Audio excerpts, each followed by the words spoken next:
पैसा सिर्फ नंबर्स के बारे में नहीं है, ये एनर्जी है, इसका एक फ्लो है और ये आपकी मानसिकता और कार्य से गहराई से जुड़ा हुआ है। तो क्या आप अपने जीवन में अबंडेंस और प्रॉस्पेरिटी लाना चाहते हैं? आज के वीडियो में I will reveal the 10 spiritual laws of money जो धन के बारे में आपकी सोच को हमेशा के लिए बदल देंगे। Stay till the end for a powerful bonus tip जो शायद आपकी फाइनेंशियल जर्नी को बदल दे। Hi everyone, welcome to Creative Canvas by Devyani.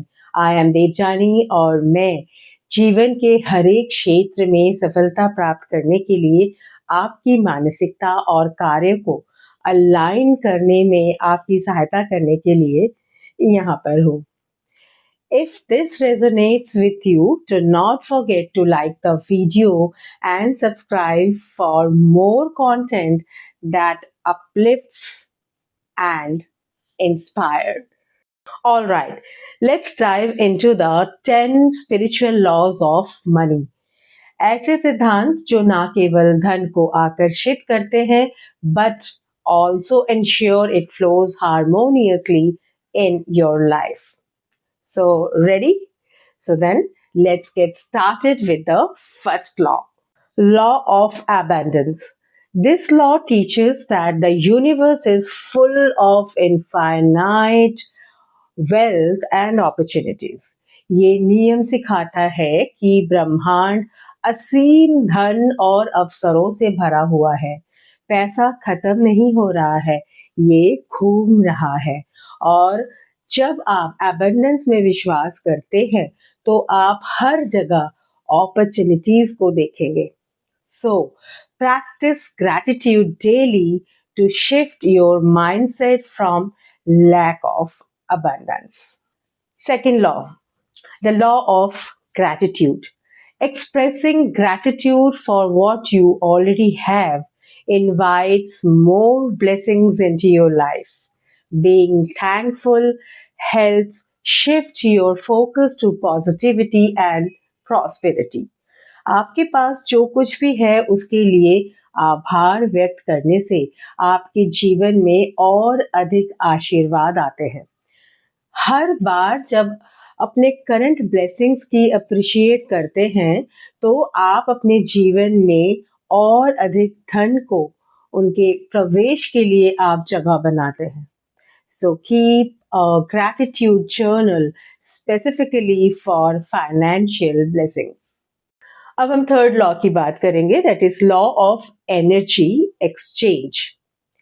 पैसा जो है ये एनर्जी की तरह होता है, तो जब आप इसे खर्च करते हैं या कहीं से प्राप्त करते हैं तो आप एक मूवमेंट पैदा करते हैं। इस फ्लो को सुचारू बनाए रखने से जीवन में अबंडेंस एंड वाइटैलिटी सुनिश्चित करते हैं। Coming on to the next law, the law of worthiness. Believe you deserve wealth. विश्वास रखें कि आप धन के हकदार हैं। जब आप खुद को इम्पोर्टेंस देते हैं तो आप फाइनेंशियल ग्रोथ के द्वार खोलते हैं। आत्ममूल्य सेल्फ वर्थ आपको वह समृद्धि आकर्षित करता है जिसकी आप तलाश करते हैं।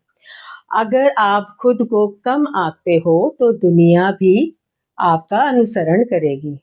So, start seeing yourself as worthy of the wealth you desire. अपने जीवन की अचीवमेंट्स की एक लिस्ट बनाएं and remind yourself of your value daily. अगले लॉ की तरफ बढ़ते हैं, ये है लॉ ऑफ डिटैचमेंट। पैसे से चिपके मत रहो, भरोसा रखो कि जब जरूरत होगी तो ये मिल जाएगा।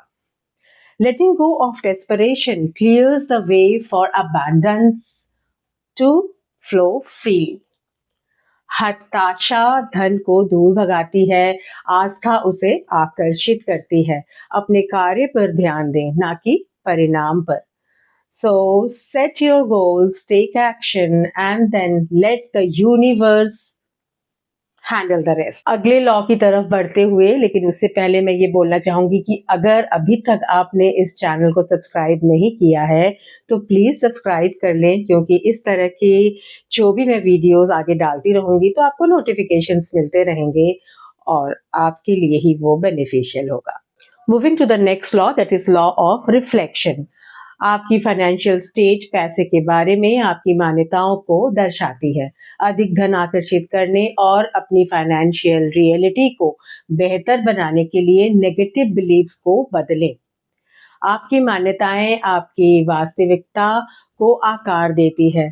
अगर आप मानते हैं, अगर अपने भाग्य में धन है तो आपके उस मान्यता के अकॉर्डिंग ही आपके सारे कार्य पूरे होते हैं। So replace negative self-talk about money with affirmations like I am worthy of abundance. Seventh law की तरफ पहुंचते हुए ये लॉ है द लॉ ऑफ पेशेंस। धन संपत्ति बनाने में समय लगता है। पेशेंस रखें और प्रोसेस पर भरोसा रखें। जल्दबाजी करने से अक्सर असफलताएं मिलती है। अच्छी चीजें तभी आती है जब समय सही हो। So, a little wait and be patient. आठवां लॉ है द लॉ ऑफ पर्पस।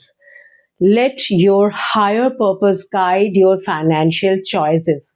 जब पैसा आपके जीवन के लक्ष्यों के साथ अलाइन होते हैं तो ये एफर्टलेसली और अर्थपूर्ण रूप से प्रवाहित होते हैं। So reflect on what you are passionate about and उसे अपने करियर या अपने बिजनेस के साथ जोड़ने के तरीके खोजें। The next law, the law of sacredness. Money is a tool for good. पैसा भलाई का एक साधन है। इसका सम्मान करें और इसका बुद्धिमानी से इस्तेमाल करें। उसको इस्तेमाल करके अपने जीवन को समृद्ध बनाएं, जिसमें कि आपका जीवन भी शामिल है। पैसे का सोच समझकर इस्तेमाल करने से आशीर्वाद मिलता है। Giving with a generous heart creates positive energy. So the 10th law is the law of giving and receiving. जितना अधिक आप देंगे उतना ही अधिक आपको मिलेगा। It's a natural cycle of abundance. अपनी संपत्ति को बांटने से वो बढ़ती है। So giving generously creates a cycle of abundance. जब आप देते हैं तो आप पॉजिटिव एनर्जी की लहरें बनाते हैं जो कई गुना बढ़कर आपके पास वापस आती है। उदारता की शक्ति को कभी कम मत समझिए। So commit to regularly sharing a portion of your earnings with causes or communities close to your heart. Which of these spiritual laws resonated the most with you? Let me know in the comment section below. And if you are ready to align your financial energy with these principles, do not forget to like, subscribe, and share this video with someone who needs to hear this. That's all for today. See you soon with some other video. तब तक के लिए do take very good care of yourself. फिर मिलूंगी and take care and have a nice day.